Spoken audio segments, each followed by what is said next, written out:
There has been an unusual rise in the number of children and teenagers around the world diagnosed with type 1 diabetes since COVID, say researchers.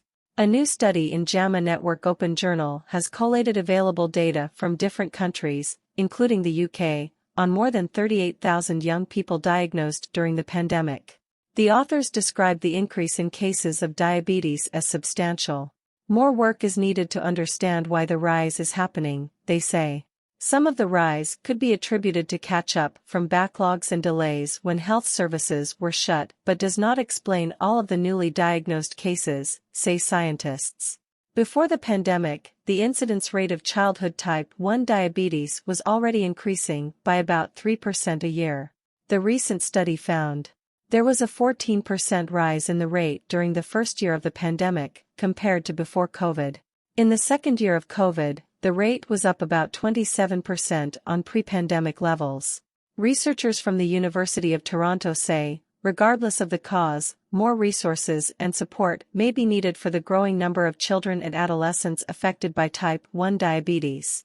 People with the condition have to closely monitor their blood sugar level and take insulin to control it because their body cannot do this automatically. That is because insulin-producing cells in the pancreas are mistakenly destroyed by the body's immune system. It occurs in children and adults, but the causes are not fully known and there is currently no cure. Experts say it is unclear what has triggered the surge in cases, but there are some theories. One such theory is that COVID can trigger a reaction in some children which increases the risk of diabetes. But among the studies looking for this type of autoimmune reaction, where the body starts to attack some of its own healthy cells, not all have found evidence to support this theory. Another hypothesis is that exposure to some germs in childhood can help guard against a number of conditions, including diabetes.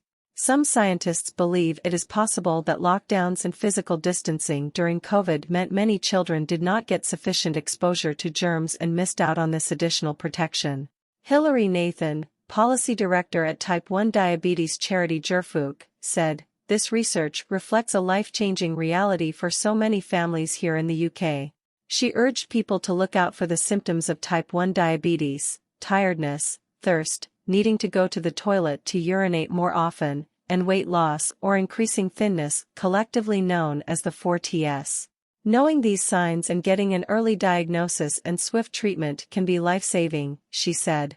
Dr. Faye Riley, from Diabetes UK, said, "Research worldwide has identified higher than expected numbers of diabetes diagnoses in the wake of the COVID-19 pandemic.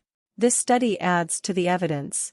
Future studies that examine longer-term trends will be important to disentangle the impact of the pandemic from natural fluctuations in incidence of type 1 over time, as well as establishing the range of factors that could be behind any apparent rise."